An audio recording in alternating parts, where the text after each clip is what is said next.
Fikih ini artinya maknanya itu pemahaman. Masih Maud alaihi salatu wassalam yang beliau tentu gali juga dari Al-Quranul Karim dan dari sunnah maupun sabda-sabda yang mulia Rasulullah. Bismillahirrahmanirrahim. Assalamualaikum warahmatullahi wabarakatuh. Pemirsa MTA dimanapun Anda berada, selamat datang kembali di acara Tanya Jawab Fikih, membahas persoalan fikih sehari-hari. Saya Ahmad Mustafa dan seperti biasa pada episode kali ini kita telah ditemani oleh dua narasumber kita, yaitu Bapak Maulana Munirul Islam Yusuf Sahid beserta Bapak Maulana Zafrullah Ponto. Langsung saja kita berbincang-bincang dengan beliau membahas soal topik fikih. Ya, Bapak-bapak, Assalamualaikum warahmatullahi wabarakatuh, Pak. Waalaikumsalam warahmatullahi. Gimana, Pak? Sehat-sehat ya? Alhamdulillah, Pak. Ya, seperti biasa, Pak, kita akan membahas tentang banyak sekali pertanyaan-pertanyaan seputar fikih, Pak, ya. Dan kita juga di sini, kita ada beberapa pertanyaan yang bisa mungkin Bapak jelaskan buat kita semua, gitu. Baik, mungkin pertanyaan pertama untuk Pak Ponto barangkali ya. Nah, Pak, kalau seseorang lupa berwudu dan di tengah sholat ia teringat bahwa ia belum berwudu, apa yang harus dia lakukan, Pak? Mungkin Pak Ponto bisa menjawabnya. Assalamualaikum warahmatullahi wabarakatuh. Waalaikumsalam. Jadi karena salah satu syarat ya sholat itu kesucian, dan kesucian untuk sholat itu adalah berwudu. Berarti kalau seseorang dia tidak berwudu maka dia sholatnya tidak sah. Nah, oleh karena itu jika memang dia lupa berwudu dan ingat ketika dia sedang melaksanakan sholat, maka dia hendaknya menghentikan sholatnya dan dia berwudu. Ya, setelah berwudu barulah kembali dia melaksanakan sholat. Dan tentu harus dari awal. Karena sholat yang pertama, misalnya dia sudah 3 rakaat, sholat 4 rakaat, 3 rakaat dia sudah laksanakan. Dia ingat pada rakaat keempat, maka dia harus berhenti, dia berwudu, lalu kemudian mengulang dari awal lagi. Oh gitu, ya. Baik.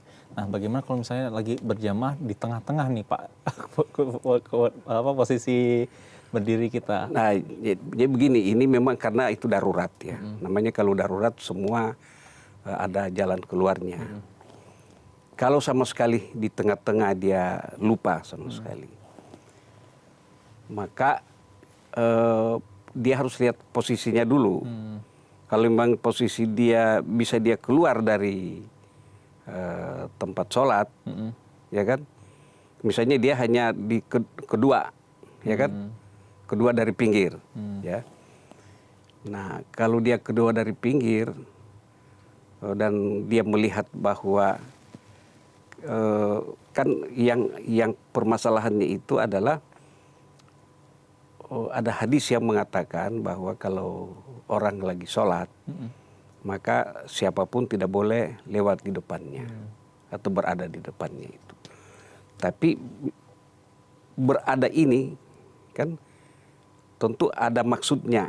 Misalnya ketika kita sholat, di depan kita kan ada juga saf. Ya, orang di depan kita, apa tidak boleh? Di depan kita ada orang sholat. Padahal itu kan juga di depan kita. Nah, tentu ada maksudnya. Ya kan? Maksudnya itu orang yang berada di depan itu mengganggu orang sholat. Nah, makanya kalau dalam hadis itu ketika orang sholat dia harus ada namanya itu satar. Ya, satar itu sesuatu yang menjadi pertanda bahwa dari tempat dia letakkan benda itu sampai ke tempat dia sholat tidak boleh ada orang lewat. Setelah itu orang siapapun boleh lewat. Kan gitu. Nah, kalau di kita kan ketika sholat itu maka batas kita itu tempat sujud. Tempat sujud itu adalah batas, ya. Orang ketika sholat pandangannya itu kan sampai ke tempat sujud, tidak boleh melewati tempat sujud. Ya kan gitu. Nah, oleh karena itu orang yang berada di depan dia kan sudah melewati tempat sujudnya, jadi nggak ada masalah. Maka itu yang saya katakan saf di depannya itu. Nah, jadi boleh gitu, Pak, kalau misalnya. Nah, kalau itu yang saya katakan, yang harus kita lihat itu Kalau orang itu yang dia bisa lewat sedang sujud, kan tidak akan mengganggu itu. Ya, kan ini namanya darurat. Darurat. Kan darurat ya, darurat itu ada jalan keluar. Iya. Kalau dia lagi sujud, orang lagi sujud yang di depan di samping dia. Tapi dia harus perhitungkan masalahnya.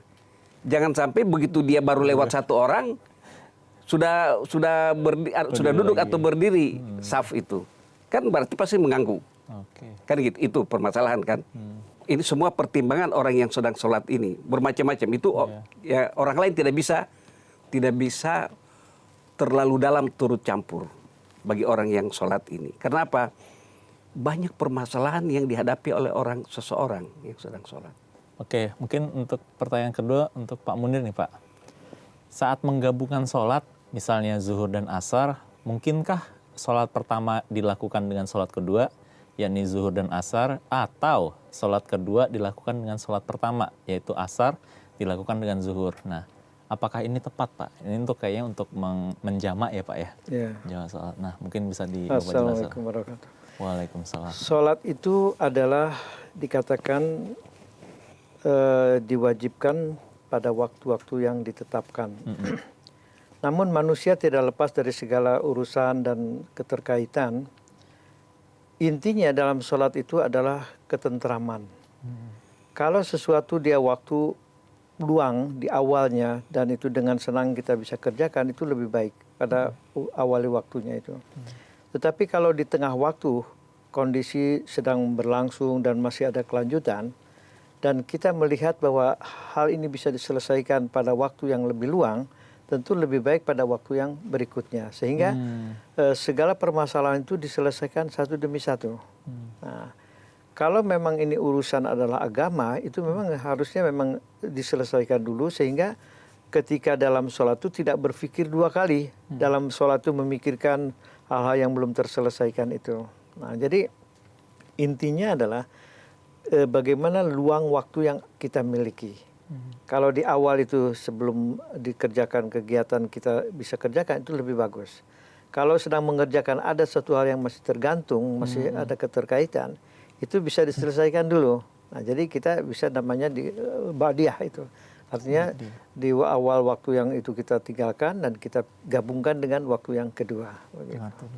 Berarti tepat berarti ya, tidak ada masalah ya? Tidak ada dalam masalah. Penggabungan Betul. di pas zuhur atau pas asar gitu Ya, masalahnya. karena ya? kadang kalau kita pada waktu di tengah-tengah itu banyak komplikatednya. Ada yang belum wudu, ada yang belum siap dan sebagainya. Tapi kalau kita tetapkan misalnya kita akan bahas ini waktu memakan waktu sekian lama. Oleh karena itu mungkin kita pada waktu yang keduanya kita kerjakan. Itu juga bisa. Jadi maksudnya jangan tengah kita sembahyang itu terfikirkan problema dan polemik yang sedang itu sehingga akan menimbulkan satu ketidakkeseimbangan di dalam salat itu. Oke, baiklah.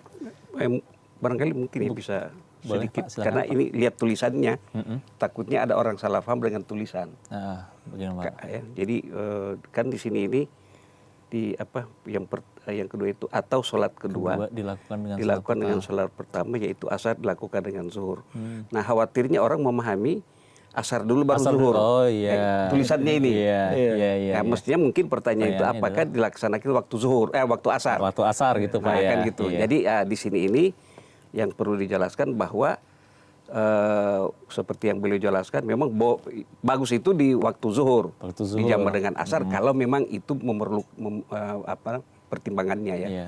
Tapi kalau tidak maka pada waktu asar, tetapi tertib tetap. Zuhur dulu baru asar. Tapi pada waktu asar. Oke, Ya kan? baik. Nah itu beliau jelaskan ketika sedang ada urusan agama ya. Iya. Sama juga kalau di perjalanan sama juga. Kalau dalam perjalanan kalau orang mau sholat, pertimbangan juga. Ada sopir yang tidak mau dia berhenti. Ada sopir yang dia tidak berani sholat waktu lagi menyetir. Kan gitu. Iya. Sedangkan kalau dia sholat di waktu awal, untuk berhenti itu sulit ya. Namanya juga perjalanan macam-macam. Nah itu semua. Jadi seperti yang beliau jelaskan tadi, jadi dilihat dulu situasinya. Kalau memungkinkan memang jamaah takdim ya, atau jamaah takhir. Jadi takdimnya itu di waktu zuhur. Atau jamaah takhir di waktu asar. Tapi tertib Tetap dulu Tetap ya. Zuhur zuhur dulu, dan asar. baru asar Ya. dulu. Oke, Itu aja baik. tambahan saya. Oke, jazakumullah Pak. Mungkin pertanyaan selanjutnya nih.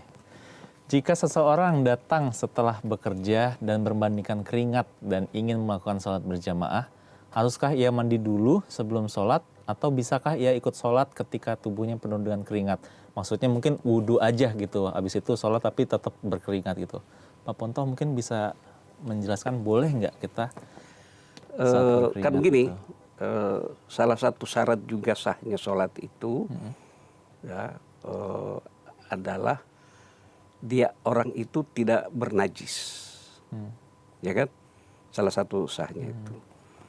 Jadi walaupun sudah berwudu tapi kalau bernajis tidak boleh sholat, kan gitu. Nah, jadi kalau hanya keringat selama dia tidak bernajis, dia boleh sholat, wudu dan sholat. Jadi keringat itu bukan najis. Kalau najis itu kan hanya ada dua, yaitu yang keluar dari jalan di depan atau jalan di belakang. Ya, jadi air seni atau BAB itu akan membatalkan wudu. Tapi kalau keringat tidak membatalkan. Kalau itu silakanlah, kalau memang orang seperti itu mau sholat berkeringat bagaimanapun dia boleh sholat selama tidak ada najis di badannya.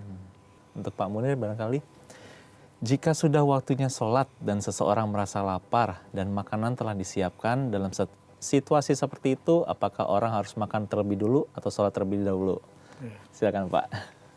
Jadi disebutkan ad-dinu yusron. Agama itu mudah atau kemudahan. Ketika sesuatu acara tengah berlangsung lalu ada waktu sholat. Jadi ternyata panitia atau tuan rumah sudah menyediakan makanan sejak lama. Itu ada beberapa efek dia. Pertama, ketika makan itu sudah sebaiknya disajikan dalam hangat dan masih segar, masih bagus, tentunya itu lebih menggembirakan dan lebih memberi manfaat kepada tubuh manusia. Tetapi kalau dibiarkan dingin, ya tentunya itu juga tidak akan memberikan suatu kepuasan dan juga kesempurnaan dalam sajian. Nah, sholat itu sendiri tentu harus ada konsentrasi dia. Betul. Nah, ketika terdengar bahwa ini sudah ada disiapkan makanan lalu kita sholat, itu bisa bercabang dia. Jadi lebih baik makan dulu atau kita tetapkan itu bahwa kita sholat dulu baru setelah sholat itu baru kita makan. Jadi di situ ada sesuatu ketekatan dulu, ya kita kesepakati dulu bersama mana yang lebih kita masing-masing utamakan. Kalau kesepakatan itu memang kita harus lebih baik kita sholat saja dulu, nanti selesaikan itu kita. Nah itu tidak akan timbul cabang dalam itu, dalam kita mengerjakan sholatnya itu. Nah, itu berarti di mana ininya dulu kali ya, Ya, prioritasnya kondisional. dulu ya. Ya, kalau misalnya kondisional. sedang lapar sekali ya pasti. Ya, apalagi dalam jumlah yang besar, misalkan gitu, tentunya akan menunda waktu sholat kalau jemaahnya itu besar. Makan dulu lalu akan menjadikan waktu yang panjang. Tetapi kalau sholat kan hanya sebentar saja. Itu pun ada ada perhitungan yang lebih simpel lagi buat kita. Jadi kita mencari mana yang paling mudah saja dan yang paling efisien buat kita sendiri. Baik, oke. Bisa saya tambahkan Boleh, ya? Pak. Jadi ini saya dengar juga dari Huzur yang keempat, rahmatullah, membahas mengenai hadis yang tadi itu, yang ini. Jadi beliau bilang sebenarnya juga ada pelajaran bagi kita dari hadis itu, yaitu bahwa jika ada suatu acara atau pertemuan yang mengharuskan ada sajian makanan, ya, maka upayakan itu jangan dulu disiapkan kalau memang akan jatuh pada waktu sholat, maka jangan dulu disiapkan sebelum orang sholat. Oh gitu. Kan gitu. Ini juga pelajaran bagi panitia tuh. Jadi jangan disiapkan dulu karena seperti tadi makanan sudah dingin, kemudian jadi baca pertimbangan kan. Betul, betul. Nah, oleh karena itu panitia harus melihat bahwa kalau memang sudah mau masuk waktu sholat, ya makanan jangan dulu disajikan. Ya, sholat dulu lah. Setelah itu baru sajikan. Jadi memang hangat seperti yang beliau bilang tadi. Hangat itu perlu juga. Tapi nah itu tadi. Jadi panitia juga harus bisa diberi pemahaman bahwa jangan menyajikan makanan kalau sudah mendekati waktu sholat. Waktu sholat. Tuan rumah juga begitu Ya, Pak ya. tuan juga Betul. sama. Oke. Karena juga saya ingat anekdot juga ya Pak, lebih baik makan mikirin sholat daripada sholat mikirin makan gitu ya. Betul. Tapi Itu yang sangat menimbulkan ya kegoncangan di dalam sholat itu sendiri. Tapi itu cuman sekedar itu aja anekdot Pak ya barangkali. Baik, pertanyaan selanjutnya Pak Pontoh, saat sholat, nah tadi mungkin Bapak sudah sedikit menjelaskan ya, ke arah mana kita melihat Pak, dan apakah boleh sholat dengan menutup mata gitu kan. Kadang kita kalau sholat juga kadang ngelihat ke bawah atau ke depan atau bagaimana Pak, Ya. mungkin bisa dijelaskan Pak. Sholat itu kan memerlukan konsentrasi, ya, kehusyuan. Dan kehusyuan itu akan kita dapat kalau fokus penglihatan kita itu tidak terbelah. Nah, oleh karena itu, yang mulia Rasulullah SAW memberikan contoh atau petunjuk itu bahwa ketika kita sedang sholat, maka pandangan kita itu ke tempat sujud. Nah, dan kita sudah tahu ya, kita kan sudah bisa perkirakan di mana tempat sujud. Walaupun misalnya karpetnya panjang, ya kan, tidak ada batas-batasnya kan, tapi kan kita sendiri sudah tahu sampai batas mana itu tempat sujud kita. Nah, harus diupayakan jangan melewati tempat sujud kita itu pandangan kita. Tapi dari tempat sujud agak mundur ke belakang boleh. Tapi dari tempat sujud ke depan, itu yang harus diupayakan jangan. Jadi orang jangan melihat tempat yang melebihi tempat sujud dia. Gitu. Nah itu satu, itu yang paling penting itu. Nah yang kedua, masalah menutup mata. Ada memang sebagian ulama yang menasihatkan ya, supaya kalau orang bisa konsentrasi itu menutup mata. Tapi tidak ada kita dapatkan petunjuk dari yang mulia Rasulullah SAW. Yang sangat jelas ya, ada hadis ya dari sabda beliau SAW bahwa kalau kita melihat ada binatang berbahaya, maka kita harus berupaya untuk menghindarkan binatang itu. Kalau bisa kita bunuh, harus kita bunuh binatang itu, kan gitu. Yang berbahaya misalnya lipan atau ada apa gitu. Nah, jadi apa? Dari hadis ini kita bisa mengetahui bahwa tidak boleh tutup mata. Karena kalau tutup mata, kita tidak tahu ada binatang berbisa di depan kita tuh. Jadi orang sholat itu harus terbuka, matanya harus terbuka, walaupun dia fokus ya, konsentrasi, tetapi dia juga harus awas waspada terhadap sekitarnya, sekelilingnya itu. Jadi memang sebaiknya tidak tutup mata. Selanjutnya buat Pak, terakhir nih mungkin pertanyaan buat Pak Munir. Saat menstruasi, wanita itu dilarang sholat. Tapi bagaimana dengan membaca Al-Quran? Adakah instruksi terkait hal tersebut ketika wanita mengalami menstruasi, Pak? Ya. Bertalian dengan menstruasi dan kaitannya wanita dengan sholat, Islam menginginkan bahwa di dalam kita mengerjakan sholat itu adalah kebersihan. Ya. Oleh karena itulah diwajibkan kita membersihkan seluruh tubuh kita, dan terutama bagian-bagian yang terpenting yang ditentukan. Yang kedua itu juga ketika akan masuk juga kita berdoa, di dalam doa selalu, di dalam menunggu sholat dan di waktu sholat juga berdoa. Jadi itu adalah kebersihan. Nah kalau wanita yang sedang berhalangan itu dinyatakan bahwa ini sedang menghadapi suatu kesakitan ataupun kesusahan. Nah, kemudian yang ketiganya itu di dalam wanita yang sedang berhalangan itu dibebaskan untuk tidak sholat. Bahkan tidak dibenarkan lah, tidak dianjurkan untuk sholat. Jadi ini ada satu ketetapan yang sudah ditentukan oleh Allah Subhanahu Wa Taala. Nah, mengenai sholat itu tidak perlu dipaksakan, ya. Bahkan begitu harus dijaga kebersihannya, ya itu jangan masuk ke masjid. Ya karena apa? Mungkin saja nanti tercecer di sana sini atau menimbulkan hal-hal yang tidak menyamankan buat dirinya ataupun yang lain. Nah. Jadi ada satu yang harus dijunjung tinggi dalam segi kebersihan seorang yang sedang berhalangan, terutama wanita. Adapun membaca Al-Quran, ya, itu Siti Aisyah radhiyallahu anha, beliau itu tidak menginginkan untuk memegang Al-Quran ketika beliau sedang berhalangan. Ya. Apalagi kalau menilawatkan, karena menilawatkan itu karena firman dan kalam Allah SWT sendiri itu suci. Ya, jadi oleh karena itu lebih baik tidak membaca apakah banyak ayat Al-Quran atau hanya sebagiannya saja, karena itu akan menimbulkan suatu hal yang mungkin ada sedikit banyak pelanggaran atau hal yang tidak diridhoi oleh Allah. Oke, berarti mending tidak usah ya? Ya, tidak sebaiknya usah. tidak usah. Baik Pak, mungkin itu saja pertanyaan-pertanyaan kita buat episode kali ini. Jazakumullah sekali atas penjelasan-penjelasannya, dan juga jazakumullah atas kehadiran Bapak-Bapak di studio MTA ini. Insya Allah kita akan membahas soal pertanyaan atau pertanyaan-pertanyaan fikih lainnya di episode berikutnya Pak ya. Baik pemirsa MTA dimanapun Anda berada, demikianlah pembahasan kita terkait tanya jawab fikih. Semoga bisa bermanfaat bagi kita semua. Jangan lupa untuk menyaksikan program Tanya Jawab Fikih episode berikutnya, juga program-program Indonesia lainnya, dan tak kalah penting, jangan lupa untuk menyaksikan khutbah huzur setiap hari Jumat di MTA. Saya Ahmad Mustafa beserta kru yang bertugas undur diri terlebih dahulu. Assalamualaikum warahmatullahi wabarakatuh. Ini penjelasannya sangat menarik semua Pak ya.